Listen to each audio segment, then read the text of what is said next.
You're listening to the 46th broadcast of TBR Radios, the TBR History Hour, with your host, TBR contributing editor, Dr. Edward DeVries.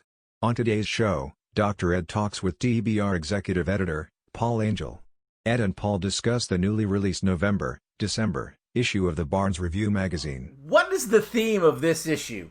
Because I see the Isabella article there on the cover, and then Sid Secular's article on the multicultural paradise of Moorish Spain. But then the magazine seems to go a few different directions. So what was the underlying theme of this issue?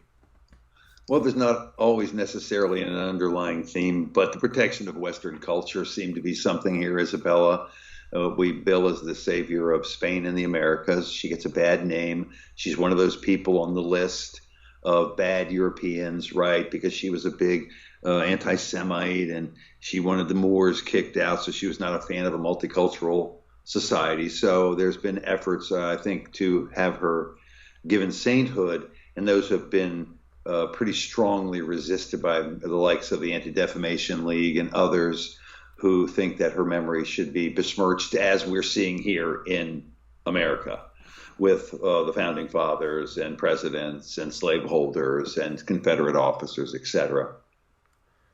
So really this is, it's also the women show up in this when we have one on Helene Desport, and we have interview with Monica Schaefer, and we have Isabella there as the front as well. But generally speaking, it's just a wide mix of material that didn't have necessarily one thread. Those theme issues are almost always done in September, October, where we do those big expanded issues like we did with the Defending American Heroes issue, September, October, which was 144 pages. So how many copies of that September, October issue are still available if people want to go to the website and try to buy one? Well, we'll always reprint, but the first print is in a two-color thing. So you have a color ink and black, and it's very nice. So we probably still have 500 left in stock of that, I would believe. There was a good run on that when we put it out, and we haven't advertised it as much recently, being a bi-monthly, but there's tons for people to get out, and they can also purchase a PDF of the issue if they've never seen Barnes Review, which looks exactly like the print magazine, just in PDF format. You just got to go to barnesreview.com, BARNES review.com, and search for September, October 2020 or November, December 2020, which is probably for sale in print and PDF as well. So I have to ask you the question. Your editorial basically was, believe these things or else. Did you write that before or after the media told us believe Joe Biden is the 46th president or else? It's unfortunate that we are going to the printer literally a month before the date on the magazine. So it's tough to be so timely. We did not know who was going to win, but I should have added that to the list anyway, because we had articles in American Free Press, the newspaper I'm associated with as well, that predicted exactly what was going to happen here, that when we all went to bed on election night, Trump would be leading in the key battleground states by 2 or 3 points, and that the mail-in ballots would arrive by a truck from out of state or wherever they got them. Nobody really knows at this point in time. They're going to take forever to figure it out. I'm reading an article right now by Ron Paul about how the deep state does not like powerful presidents, and the deep state media, big tech coalition had more to do with getting Trump defeated than anything else. And I think you know that too. 4 years of constant 24/7 negative reports on Trump. And listen, he could have done things differently and maybe won this, but he wouldn't have been who Trump is. And by that, I just meant toning down the tweeting and the fighting and the accusations and other things. And I think maybe enough of the electorate might have been able to overwhelm any mail-in ballot stuff. If he was up by 400,000 or 500,000 in Pennsylvania, you got to wonder, what if he'd have been up by 750,000? Would they still have enough votes to defeat him? But once again, Trump has brought up, and we're off the subject a little bit, but not really, because it's all history. Trump has once again brought a bread and butter issue to the forefront of the American public. Okay, 4 years in office, almost, and he will have educated the American electorate, if people would listen, more about how we can cure the problems in this country. Not that he owned up to every promise that he made or got done what we wanted gotten done, but he talked about the core issues of America First, nationalist, populist, platform, which benefits everyone of every race and every religion because it's focused on the American middle class, and we're the ones who pay the appalling social bills racked up by these politicians in D.C. So he's talking about vote fraud. Well, this has been a issue, matter of fact, in American Free Press and the Barnes Review, but the Barnes Review in, I think it was 2016, right about the time of his election, had an article on the front cover called Vote Thievery in History or something like that, and it talked about the vote theft that had gone on. But in recent times, we've talked about in both these publications stealing votes, how they do it with the computer program, how to make sure we have honest elections. We honestly believe is to have a combination of computer voting and then hand verification. That would require that we have to be a little bit more patient, I think, especially in situations like this, which was totally contrived. But I don't know if I even want to go there about this election. I could talk all day long about the media and the lying and Fox and all these other ones, that are even like censoring discussion of vote fraud even now, let alone Twitter and Facebook. The American public is going to be so stupid because they're not going to have access to any various viewpoints. And this is exactly the purpose of the Barnes Review and American Free Press, is that we're going to give you something you're not going to see in the mainstream publications in either history or news. Well, I'm trying to figure out how I'm going to write the article right now, and it's one of those things you struggle with, and maybe you never get it out there. But you talk about the history of it, and you mentioned Confederate veterans a few minutes ago. Do you realize that in Georgia, Confederate veterans voted in multitudes for Biden? I'm surprised. I thought they'd vote for Trump. Yeah. But apparently Giuliani's legal team has gone through the voter rolls in Georgia and found out that thousands of Confederate veterans cast ballots. Well, now the question becomes as to whether or not the numbers that they can uncover and prove outweigh the number of votes he's behind. I don't know if he's going to be able to do it, but certainly worth pursuing. It's certainly nothing illegal. They have to, December 20 to declare the winner illegally. And I think that, again, the American public needs to know that this may not be an isolated incident. And it may not be just one carried out by the Democrats over time. Republicans have had their share of controlling election software companies that are affiliated with the Republican Party in the past. But this one is just such a disappointment, so blatant and so odd that all these states stopped counting their ballots at the same time in the battleground states in which he was leading. And I know it happened here in my home county, and we had a race between Abigail Spanberger, the Democrat, and Nick Freitas, the Republican.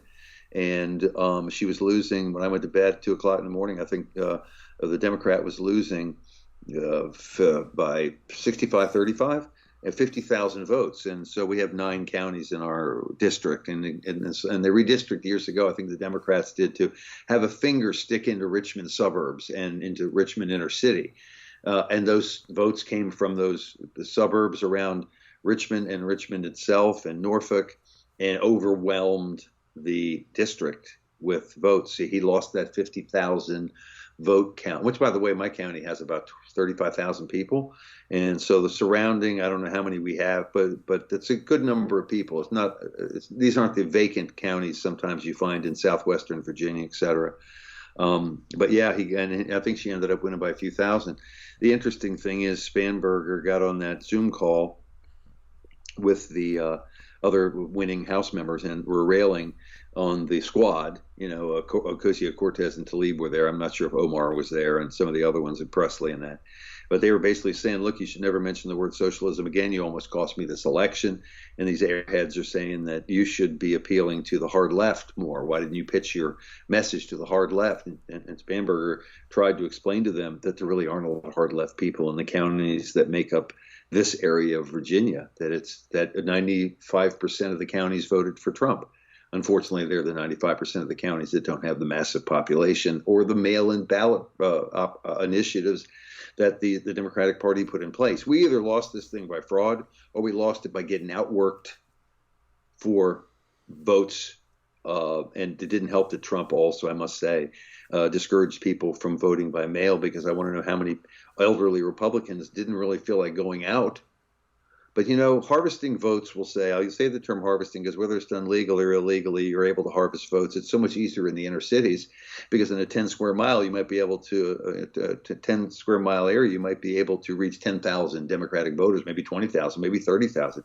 But to reach those people in the hinterlands of Virginia means you got to travel a long way from county to county and have a real plan there. In other words, they need rallies like Trump was bringing in. I don't know if even his son, Don Trump Jr., was bringing in 3,000-4,000 people at a time, even when Donald Trump wasn't there.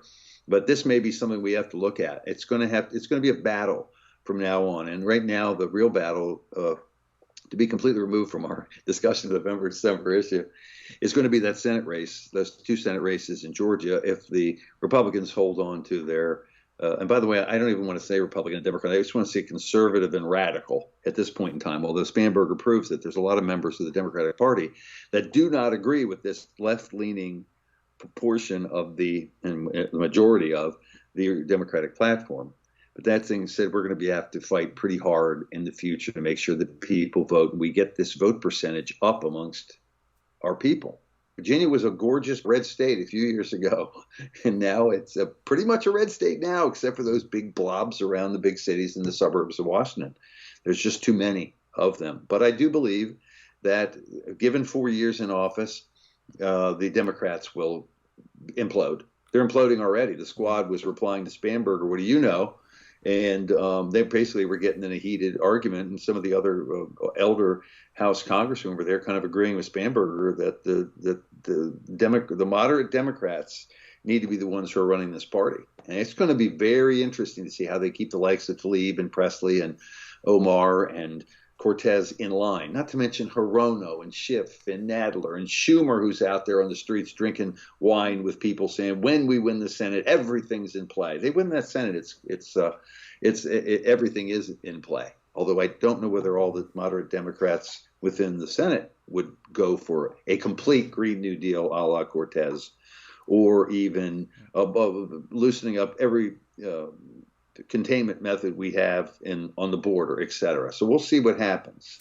But I think they're going to implode. And in 2 years, you may see more House seats lost to the Republicans. Republicans control the House and the Senate, then Joe Biden's radical handlers are not going to really be able to get their way as easily as they obviously could if they controlled both of those chambers. So we'll see. Open your web browser and type in www.barnesreview.org and discover the Barnes Review magazine. In the Barnes Review, you will read vignettes of man, from the prehistoric to the very recent, from forgotten races and civilizations to first-person accounts of World War II and the late Cold War. There is no more interesting magazine published today, nor a more significant and important subject than real history. So visit www.barnesreview.org and subscribe to the Barnes Review. You can subscribe to receive the Barnes Review magazine in its print form, or in convenient electronic delivery. Our host has been a subscriber to both formats for years. So visit www.barnesreview.org and subscribe to the Barnes Review. Well, I don't know if you heard Joe Biden's speech on Monday, but it was create a multicultural paradise and you're going to love it or I'm going to kill you kind of a thing. I mean, you would think you were listening to Nicolas Maduro give a speech on Marxism. One of the articles early on in the magazine was written by Sid Secular, and he's talking about Moorish Spain, and basically that they tried to create that multicultural paradise, and it turned out to be an absolute disaster. Well, pretty much. And that's an interesting, when you look at what's happening around the world, for instance, in France, who has the largest Muslim population, I believe, of any nation, Western nation, on the globe. They've had multiple beheadings from this culture clash over freedom of speech. Personally, I don't support beheadings, but I also don't think that I really would appreciate pictures of Jesus, or even if I was Jewish, I guess, say Moses or something in some of the positions and cartoons, or vile cartoons that they've put Muhammad in. So that being said, however, this is what France says. This is our right. And this is a clash of cultures, which you've seen here. You see that the disaffected are very easily riled up. The rioting and looting and arson and quote unquote peaceful protests we had over the summer was all part of this Marxist kind of a push. And also, to appeal to the disaffected masses, many of whom aren't really. It's pretty good here in the United States. But that being said, you got to look over what's going around the world. And I don't think that multiculturalism is working the way they're pushing it. Look, I feel like we all get along pretty good here. I don't really want too much more to change. There's enclaves of, let's say, Muslims prefer to be by themselves and have their own laws, and they do tend to congregate and such. But the idea that you're going to be to base your entire political platform on catering to the non-majority, I think, is a losing cause. So give even these poor fools who were out here rioting, let's say they're 25. Hopefully by the time they're 29 in 4 years or 27 in 2 years, they will have shaken off the fog of Marxism, realize that you got to go out and work for a living in capitalism and take care of yourself and not rely on the welfare state, right? I'm just hoping that they're going to grow up and see what the story is. But you never know. Yeah. You really never know. There's a whole generation that they might want to. I know that young people seem to have this, I guess it's because they're constantly on social media, have this immediate affinity for the Democratic Party as if it's some cool, hip party. And the brainwashing in the colleges and public school system obviously does not help. But I'm just thinking eventually everybody grows up and can see that the United States isn't this horrendous country they're making it out to be. And I think this is what we saw when the right now they've called 4 House races for the Republicans, at least 4. The other ones, I don't know why they're not calling them, Ed. Maybe they're waiting for the mail-in ballots, but one of them was like 75-25, percent-wise for a Republican. And they're not getting those votes counted, but like at a turtle's pace. My point being that basically a lot of people, and I think you know this, and I can tell you this from my own experience from the people I know, a lot of people just voted against Donald Trump and voted straight conservative down the line. And they just couldn't vote for Trump because they didn't like his tweeting and they didn't like his personality and all. I don't know why, but whatever. Some people don't like strong personality people. But I think it was a message being sent to at the grassroots level, because obviously it's not as easy to fix House races with mail-in ballots because you vote for senator and president and whatever referendum are on your ballot, but you don't vote for the House if you're not in my county. And so in certain counties, it's not so easy to fix the vote if the redistricting hasn't been cleverly done. Well, that's part of the problem in Philadelphia. I think they said it was 400-something thousand votes in the state of Pennsylvania that essentially they had checked the box for Biden and didn't fill out anything else on the ballot. I mean, what are the odds that 450,000 votes from a single source would all be for one candidate and that none of them would vote for a single person down ballot? Well, that's obviously something going on there. But it doesn't also surprise me that whatever the vote percentage was in a particular district or even county would be much different from the mail-in. Although we understand the Democrats are allegedly much more prone or comfortable with the mail-in balloting because of the coronavirus, the fact is it's just easier to harvest votes. And so the very fact that they didn't vote for senator on there, by the way, I think Mark Warner won against the Republican. But yeah, I mean, well, Bill Buckley was warning us about mail-in ballots when I was a kid back in the 80s. Listen, once, like I said earlier, Trump has brought up another bread and butter issue because we've been talking about vote fraud forever, how they do it, what they do it, the different ways they do it, and the fact that we absolutely have to have confidence in this system. And right now, at least 50% of the population has no confidence in this system whatsoever. And that's not a good thing. Yeah. So, but again, you got to have a ground game. And if the Republicans didn't have a ground game, then they made a big mistake. But that's very strange, what you just pointed out, or the fact that they stopped counting, or the admitted, vote pilfering here and there. The question is, how many votes were fake this time? Was it in the millions across the nation? If it is, that's just out and out federal offense and has to be investigated and people prosecuted. But if you were to reverse the decision, which it looks currently, unless Trump can really his investigators can really find some massive coordinated, maybe it didn't have to be coordinated, but it seems like it would have to be coordinated with the number of votes you'd need. And he finds evidence of that, and this thing is reversed. You're going to have real unrest, which I guess we have to live with, and if he in fact won the thing. But I'm just saying that at this point in time, it'll be hell to pay. I meant to make a point earlier about and then we'll go back to the magazine. But things like what Michelle Obama has said recently, that, it's how hard they clawed and scraped up from poverty and to get to the top, and they've won this massive victory. But unfortunately, 50% of the population who voted for Trump voted for racism and hate and unrest and violence. And I'm like, oh my God, this 4 years of this I'm going to have to listen to being lectured. I won't be listening to any of them.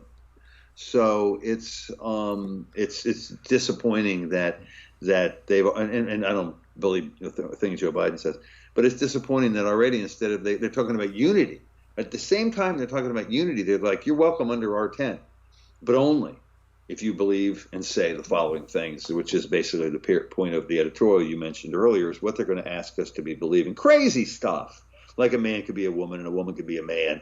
We follow the science, but we don't follow biology. Yeah. It's genetic. It's in your chromosomes. Okay, that's what makes you a man or a woman, or And I can't even believe that black people didn't vote for the very charter school issue. It's just like they were brainwashed. They just didn't get the info. They didn't get the info about how corrupt Biden is. They didn't really see him stumble and mumble through so much of this. All you saw were the great moments of Biden on CNN and MSNBC. Now, I guess Fox is under heavy attack too, right? For not being partisan enough. I don't know what's going on. But anyway, back to our issue. One of the things that we mentioned in this editorial is about freedom of speech, right? Freedom of speech is a real danger. People must know that by now. But for those older people who aren't following, like Twitter and Facebook and Google, and understanding how all this works and how what you search for on the internet now is basically already censored and filtered of anything these leftists don't want you to read. It's scary. And we have that interview with Monica Schaefer. And here's one of our classic issues, which we know people are censored over, and that's discussion of the Holocaust. So we did have a great interview with Monica Schaefer here, conducted by John Friend, who knows her. And she's a great gal who was a Canadian and went over to visit her brother to Germany for Christmas time. And she went to the court case, I think it was of Sylvia Stoles, while she was there, and they arrested her, this Canadian citizen, for something she posted on the internet, apologizing to her mother for not believing her mother had been a German who lived in Germany and denied that the Holocaust was a systemic effort to gas 6 million Jews in homicidal gas chambers. And so she just had an apology letter. I'm sorry, I didn't know much about it. Whatever it was, they arrested her and they put her through the ringer. I think she spent months and months in jail, and she gave us a pretty candid interview about not only that, her experiences in prison, but also just the dangers of speaking out about anything. And when we look at that, people always say, well, don't worry about it. We got freedom of speech here in the First Amendment in America. No, we don't. When's the last time freedom of speech helped us? When have we ever won one of these cases? When have we ever won an appeal with YouTube or Amazon for anything that's at all controversial whatsoever? So you wait too. If the leftists have their way, you'll have to believe, or else you'll be punished. They're already talking about Truth and Reconciliation Commissions, and Ocasio-Cortez is tweeting out about how she believes that all the sycophants who supported Trump's basically reign of terror. She did use the word sycophants. I'm throwing in reign of terror, but that's how they just basically have characterized Trump's 4 years in office as a reign of terror and hatred. As we sat there peacefully in our homes while they were burning cities to the ground. I mean, the inversion of truth is unbelievable. So I expect that under this Biden administration, if he is certified, well, Trump doesn't call out the military to have him arrested for corruption, right? That we're going to have to be, this is going to be jammed down our throats. No, we're old enough to understand how to avoid it. Possibly, we're going to be victimized by these policies, because they may very well make discussion of certain topics illegal sooner or later in this country, as if it isn't already. By the way, one of the things that they were talking about was anybody who worked for Trump in the Trump administration, who was an enabler of this psychopath to be punished by being very carefully who they worked for and who they're going to work for in the future and whether or not they should have jobs. This is ridiculous. This is exactly what we feared when we went out to vote this time. This is why so many Democrats voted for Republican senators and state legislators and House members, is because Trump irritated people at the same time that the Democratic Party platform, the radical wing at the very least, scared the bejesus out of moderate Democrats and Republicans. So the freedom of speech issue is going to be one we're going to continue to battle. We know that what happened to Breitbart, by the way, and their news outlet that everybody should be familiar with, but their search traffic for their website had dropped 90% since, I think, second half of this year, maybe the first half of this year, when they started giving alternative ideas about wearing masks and the coronavirus, and also trying to expose some of Joe Biden's massive 47 years of living on the public dole and taking handouts anywhere he can, and his family, the way he's enriched his family. It's probably worse than anybody that we've uncovered has done. Maybe the Clinton Foundation was one, but even the Clinton Foundation, when she got out of office, it kind of dried up. Joe Biden kept raising money. So that's something we're going to keep our eyeball on, is what type of legislation this new regime might want to put in place to silence organizations like American Free Press and the Barnes Review, and what type of punishment they can dole out to us, not only if they do to try to run us out of business, but if they do run us out of business, what they can do to further punish us from never being able to make a living. It's absolutely, it's Marxist, it's Soviet style. The news is no better. Most of the news media is no better than newspapers in the USSR. And some of the statements coming from the likes of Michelle Obama and Cortez and others are straight out of the playbook of the Truth and Reconciliation Commissions coming out of post-apartheid South Africa. Okay, so if those people who voted for Trump because they're scared of the left have good reason to be, I'm only hoping there are more people like moderate Democrats out like Spanberger who think a little more like we do. I mean, there's got to be 50% of the Democrats in Congress who just shake their heads and can't believe they have to vote for some of this crap because they're too scared not to.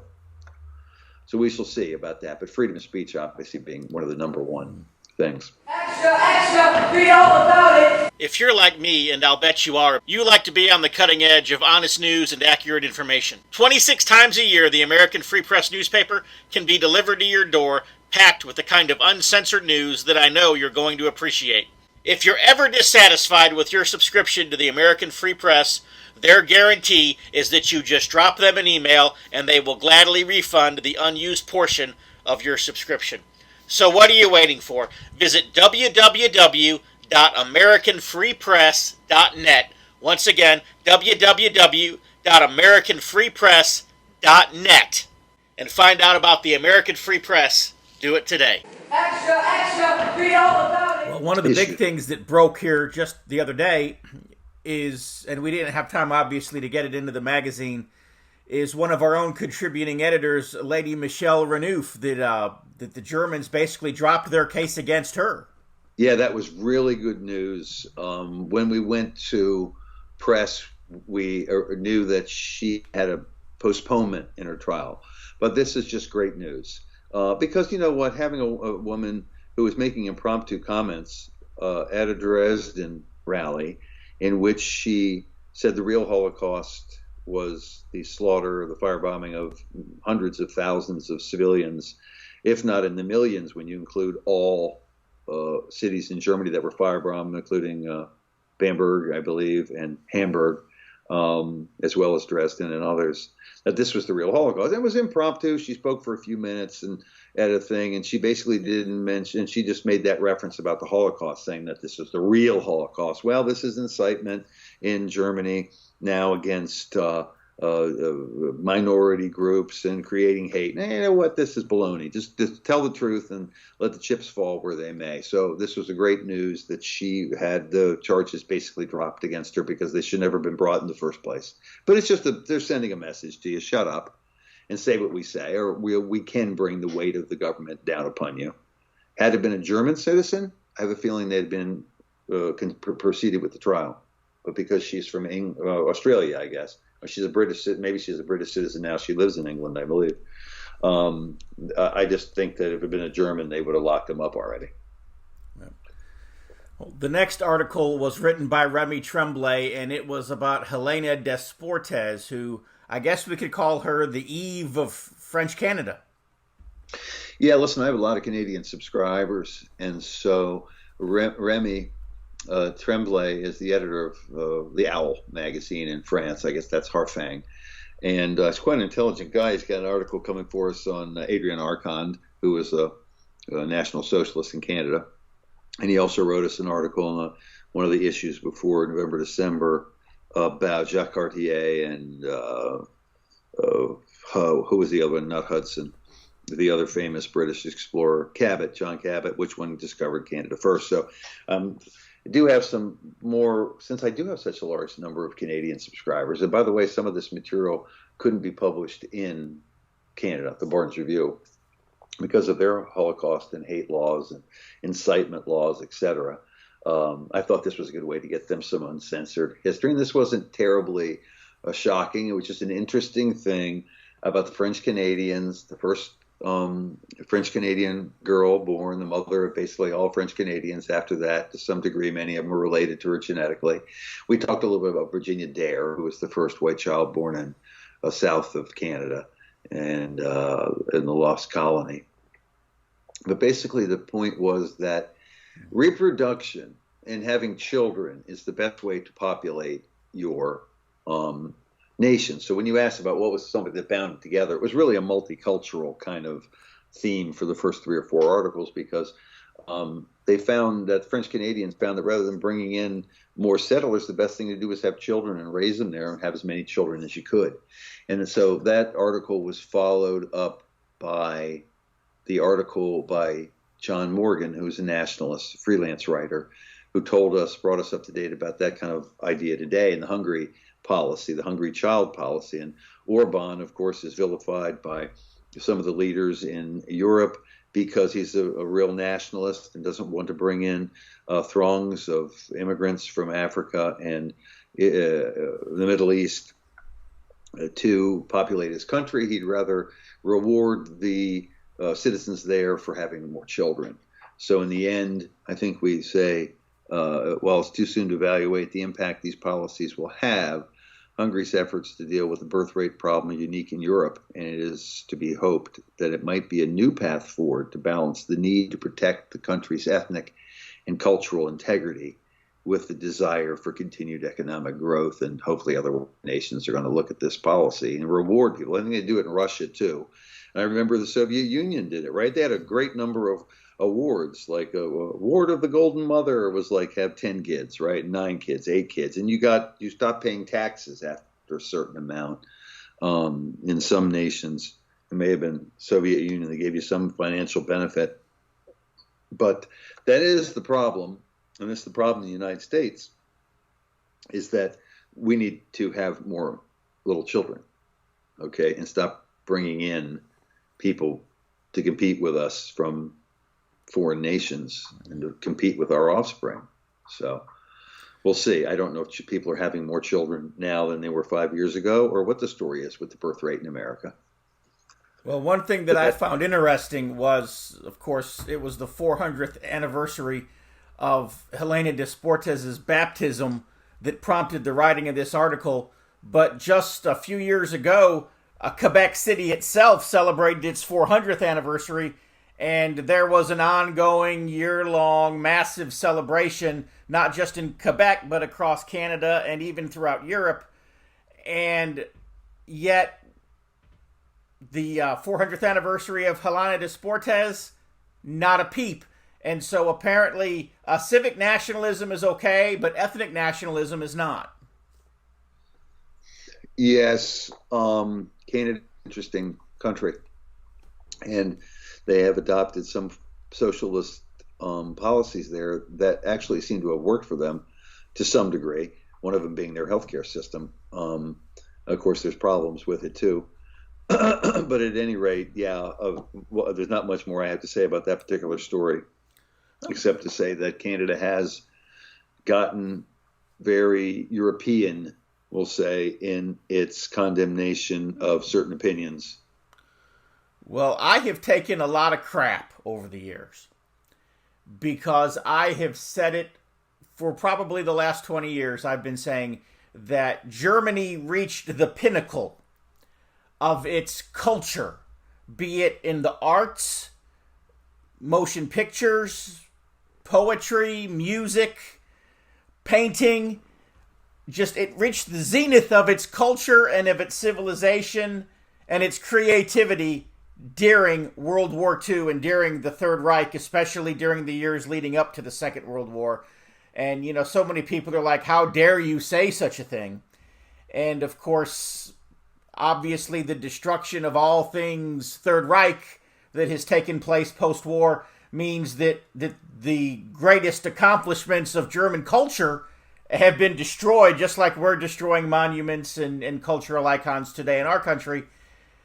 And so I found Mark Rowland's article very interesting. Basically, the gist of it was that German music did not begin and end with Wagner. That it actually, Mark Rowland said what I've been saying all along, which was that music kind of zenithed in Germany. You know, some of their greatest composers were composing during the Third Reich. Well, this article has another message for you, which is no matter how talented and brilliant you are and how much and what you're in, if you're in the arts, if you side with the wrong side politically, you'll be blackballed. And so many of these were unsung composers of the Third Reich era from the Axis era. But many of them, for their association with National Socialism, either being a member of the party or conducting music or creating music for the Reich, were blackballed to the point where it took this is why the point of the articles, this is all some of the great composers you've never even heard of because they have been 86th to the dustbin of history, right? But there's some great ones here, and I thought it's a nice cultural article. You have to read this one yourself because there's 7 or 8 guys that are discussed here, and they given short little bios and their trials and tribulations of having been music composers associated with the regime of Adolf Hitler. And the next article by John Weir was about Joseph Mengele, and he asked the question, was Joseph Mengele an angel of death or an angel of mercy? Well, that's interesting. John, of course, TBR readers know as a very meticulous researcher, and he's read nearly every one of the books that we have ever produced and more from other vendors on the Holocaust Handbook series. So when he discusses this, he'll give you quotes from the other side. And in the end, Mengele's story is very interesting. He was quite a accomplished geneticist, and he worked with some big wig over there, Ottmar Freihardt, I believe it was. And Mengele did groundbreaking research on cleft palates and cleft lips and such to help. But a lot of evidently, according to John Weir, this Miklos Niezli, I don't know how to pronounce it, it's Nyisli, Niezli, was like the lone person, or one of the very few, who claimed that Mengele was a brutal beast conducting all these horrendous experiments, and John Weir pretty much puts a stake in the heart of that myth. In the end, by the way, Mengele escaped, right? He got over to South America, moved around, and he was never caught. He died. So he's one of the few prominent Nazis who... And he died in 1979, so that was decades after the war.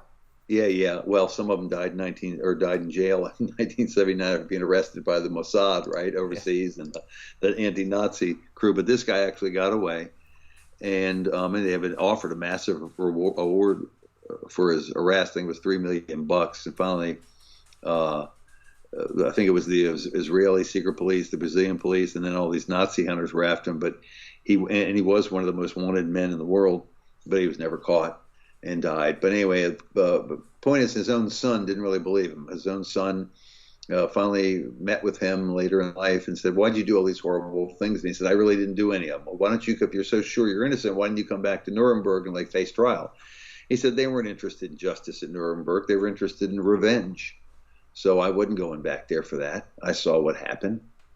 And it was just an interesting little story, not only as the kind of countering the myth of Mengele as this brutal killer who picked who was going to live and who was going to die the second they got off the train, right, and they came to Auschwitz, to a guy whose medical experimentation actually made some great advances in multiple fields during the war. So what can I tell you?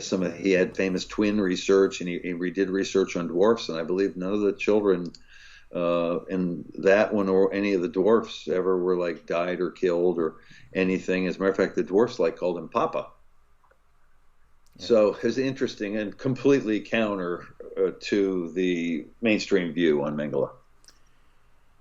I read something, and this was a few years ago, so the details are escaping me. But basically, that Mengele's research had advanced the field of genetics by probably 100 years. Well, and that there were so many scientists today who are basing their work on Mengele's research, but they can't admit to it because of the source, obviously, being Joseph Mengele. Look at what we never want to admit about our moon project or our rocketry projects or our advanced weaponry. So much of this came from Operation Paperclip when we just lifted those German scientists out in our nuclear program, lifted them out of Germany and kidnapped them and brought them over here and forced them to work for the United States. So who knows? I mean, the Germans had done a lot of anti-cancer stuff. They had worked with, brought rocketry to the point where in a few more years they probably could have, who knows, in maybe 10 years, 15 years of going to the moon, decades before we did. They were amazing, really, in the number of scientific advances they made in multiple fields, not just health and genetics. But yeah, Mengele was evidently quite a guy. So you have to read the article and judge for yourself. That's what I say. Don't believe the hype. Yeah. Well, we've got a 484-page book available at www.barnesreview.com, and it's an Auschwitz doctor's eyewitness account, and it's basically an analyzation of Mengele and the procedures that he was doing. And I guess just kind of plug that book here for a second, and then we'll move on. Yeah, sure. An Auschwitz doctor's eyewitness account is the tall tales of Dr. Mengele's assistant analyzed. So this was Niesle's testimony and statements about what Mengele had done, and of course it turns out and then we went in I'm paraphrasing something here, I'm inventing it, but it's basically the gist of the book. And then we went through the blue door and we killed 12 people. And when you looked at or in this part of the camp, there was no building in that part of the camp. There was nothing with the blue door, and there was nobody listed as having been anywhere near that time. It's a time of the day or the month or whatever. And so he goes through all these claims of this critic of Mengele and punches holes in almost all of them and proves that the only really mainstream accepted source of condemnation against Mengele was written by this guy. It's accepted as a Bible, and it's almost all false. So more of the same, fake news and fake history. Hello, I'm Tom Strain, Lieutenant Commander-in-Chief of the Sons of Confederate Veterans. The Confederate flag, Confederate symbols, and the reputation of our Confederate ancestors has come under attack.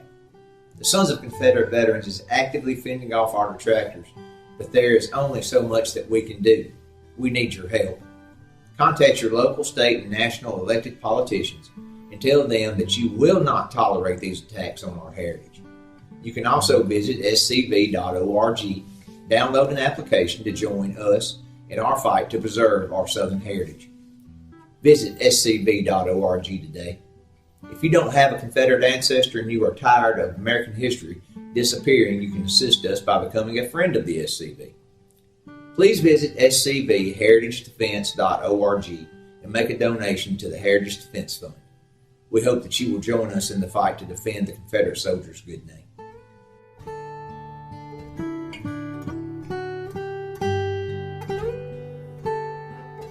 Well, the next article by John Tiffany is about a Finnish sniper named Simu, and I'm going to butcher this, Simu Hahahu. I don't know, reads more like a Japanese name than a Finnish name. but apparently he was a Soviet sniper who kind of helped to slow down the progress, if you will, of the Soviet Union. We'll call him Simo. He was a Finnish sniper who helped slow the Soviet advance into Finland. He had something like over 500 confirmed kills and became a national hero pretty much during the Winter War. Of course, Finland was outmatched, but they used any type of resistance method they could.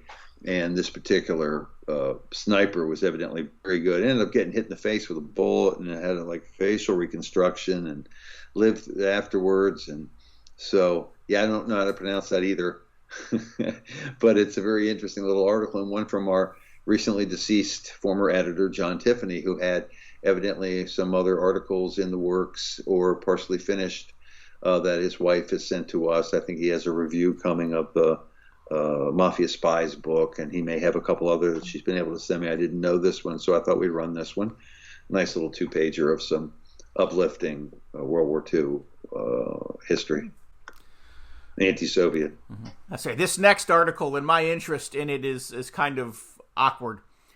But when I was a younger person in my 20s and even into my 30s, and my view of Bible prophecy has changed since then. But there was a long period of time in my life when I believed that King Juan Carlos of Spain could potentially become the Antichrist.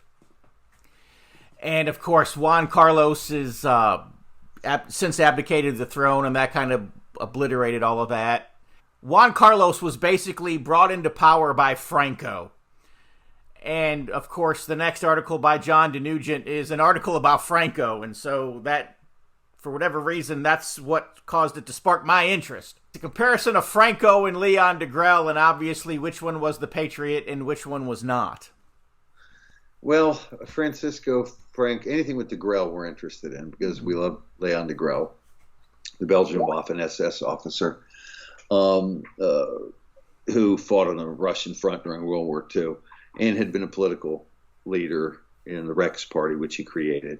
He was a very devout Catholic, and after the war, of course, as people know, he escaped from the Reich by flying, I think, a Messerschmitt right to Spain and crash landing on the beach in San Sebastian. Nearly died, massive injuries, but he survived, and he was given asylum by Franco.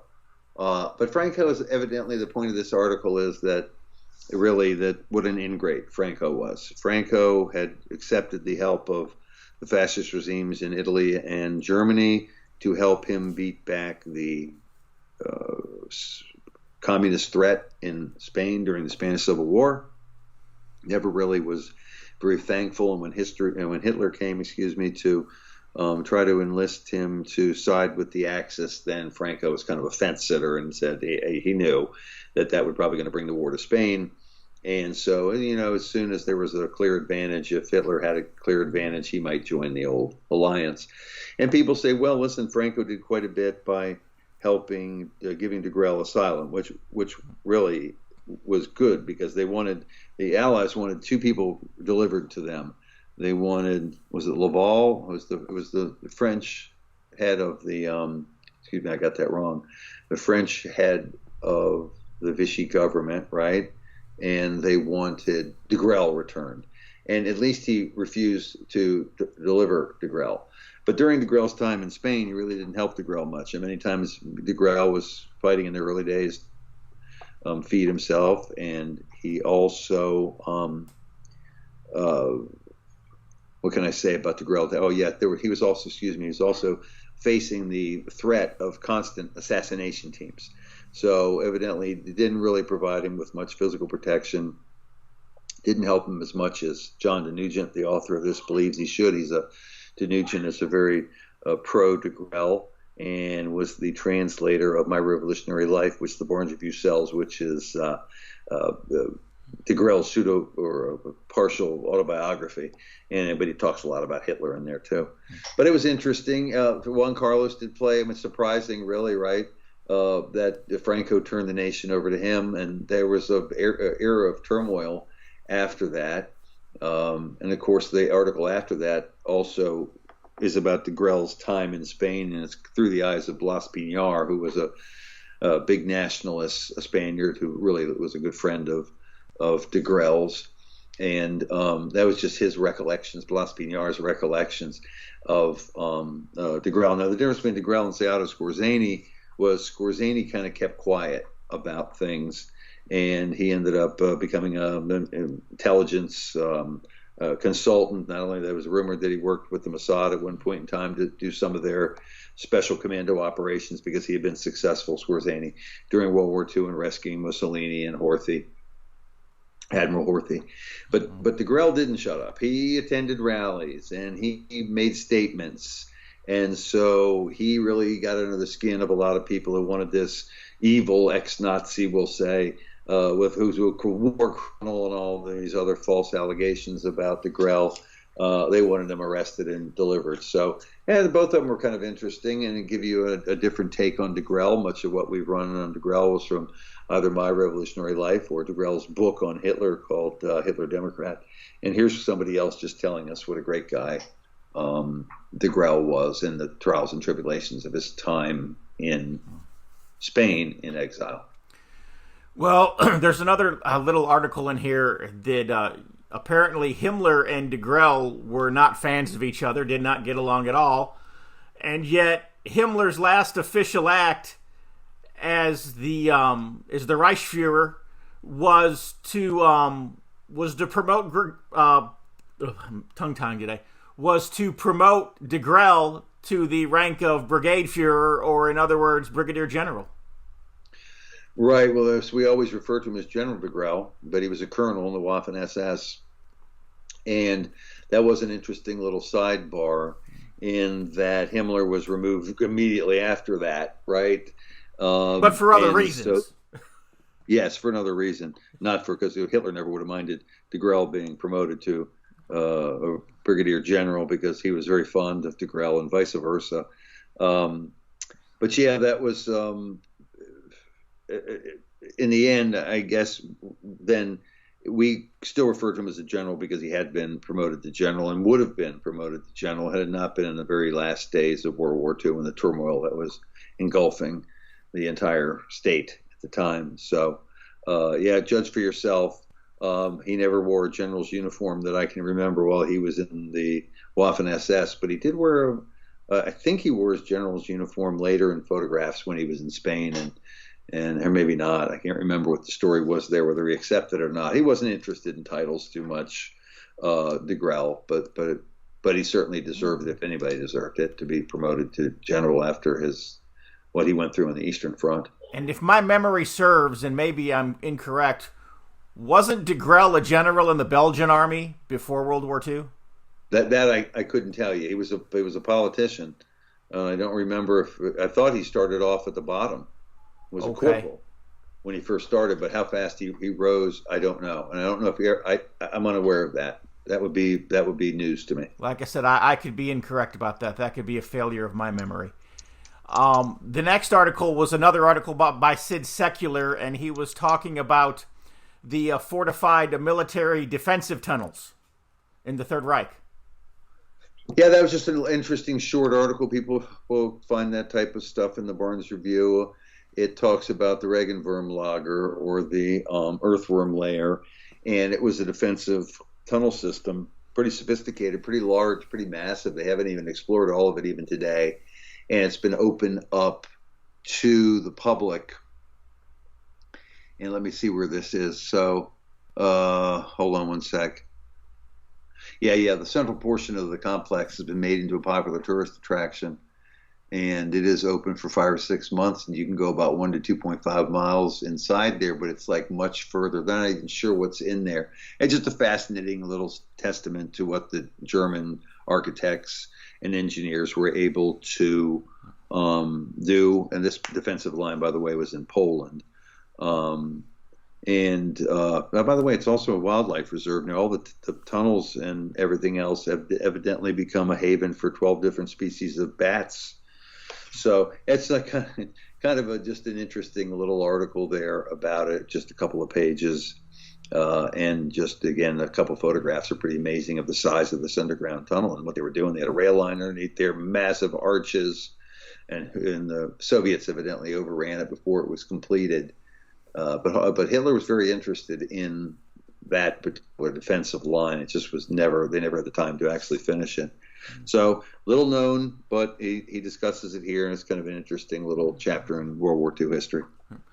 And then the next article, another by Remy Tremblay, and he's talking about Hervé Ricin. And we've published a lot of stuff by Ricin over the years, and he's talking about how Ricin has now been thrown into jail simply for being politically incorrect. Basically, Ricin was put in jail for his books on Judaism. The books he's written, The Jewish Mafia, Psychoanalysis of Judaism, Satan in Hollywood, which is really about anti-Christian imagery and film. He did a history of anti-Semitism. And he did, the Jewish Mafia was a big one too. He's now coming out with, by the way, Jewish Fanaticism. And it's a very, very interesting 449-page book we'll be releasing pretty soon about the basic goals of Zionism and, in his opinion, Judaism over the years, and tied together with the New World Order, et cetera, et cetera. But anyway, he wrote these books, and they give him a little, convict him but not send him to jail and fine him. And after the third time here, now this was about his most recent book, which might have been Judaism Without Complexes. I think a better title in English would have been Judaism with All Its Warts, would be what he's trying to say. But anyway, he wrote these books, and he basically quotes Jewish sources throughout the books in criticizing this idea, this planetary goal of multiculturalism. Once again, by the way, that comes in there into this particular issue. And that multiculturalism is, in his opinion, in Ricin's opinion, a long-going project of Jews in general, because they want, from biblical prophecy as well, for the nations to be mixed up with different languages and different customs and everything else. They don't stick out that way, but it also creates a single race, a single non-religion, right? And it just kind of leaves them in the judgment day, according to Ricin.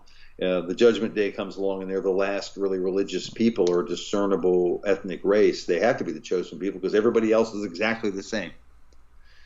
But anyway, if we're writing stuff like that, or writing books exposing the Jewish Mafia, which has this 500-page book he wrote on the Jewish Mafia is fascinating. I mean, we know about Meyer Lansky. Everybody always thinks it's Al Capone and the Italians. No, they're put to shame by the Jewish Mafia.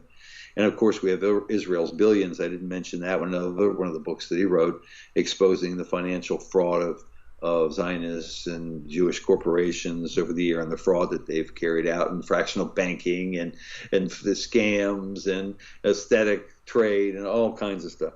But for that, he finally went back after like his second or third conviction, and they said, well, look, the warnings we gave you didn't stick. We told you to shut up. And now we're going to put you in jail. So they're going to put him in jail for 17 months. He's probably served 2 months thus far for writing books that basically quote Jewish sources on Jewish history.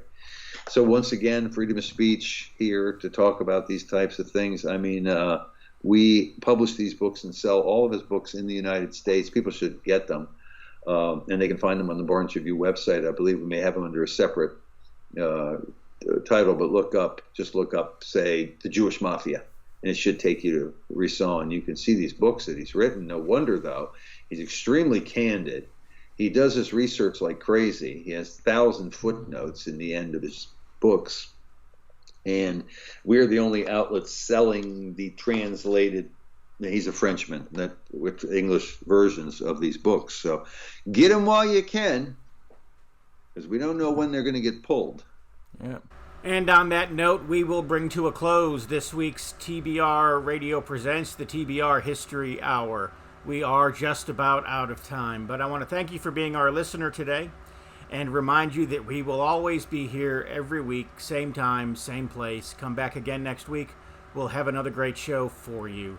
I want to encourage you to go to our website, www.barnesreview.org, at www.barnesreview.org.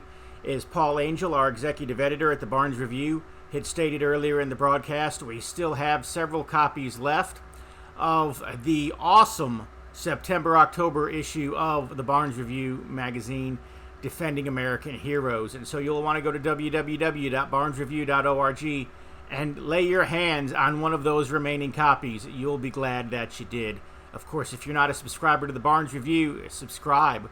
And one thing that we've got going on right now, which is just awesome, is that with Christmas time coming up, Black Friday coming up, you can go to the Barnes Review website and you can get a gift subscription to the Barnes Review. Just $28 for a one-year subscription to the best revisionist history magazine in print today.